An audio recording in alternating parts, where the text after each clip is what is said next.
आज आपण पाहतोय उडपी स्टाईल सांबारची रेसिपी। आता डिटेल रेसिपी खूप लेंदी आहे, तर तुम्ही चॅनलला व्हिजिट करून पूर्णपणे रेसिपी पाहू शकता।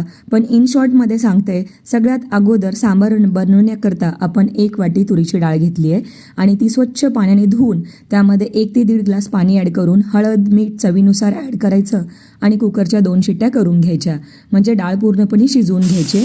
दुसऱ्या साईडला काय करायचं, सांबार बनवण्याकरता 2 ते 3 ग्लास पाणी पॉटमध्ये गरम करायचं आहे। त्यामध्ये चवीनुसार मीठ, थोडंसं तेल टाकायचं आणि हळद मीठ आपण ॲड केलेलं आहे। साधारणतः 1 चमचा हळद होती, यामध्ये ड्रमस्टिक टाकलेलं आहे। त्याचबरोबर आपण थोडासा भोपळा वापरलेला आहे।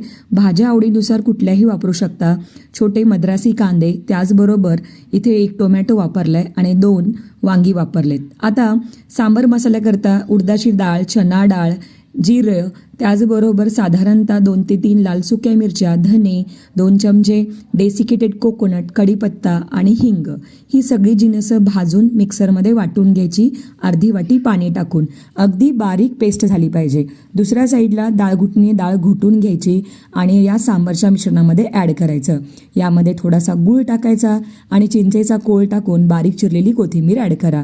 तडक्यासाठी मोहरी, कढीपत्ता, हिंग आणि थोडीशी उडदाची डाळ, याचबरोबर 2 लाल सुक्या मिरच्या। तडका तयार झाला की अर्धा चमचा बेडगी मिरची टाकायची, जेणेकरून कलर छान येतो आणि गरमागरम सांबारवर ओतून घ्या। सांबार आपलं खाण्यासाठी तयार आहे।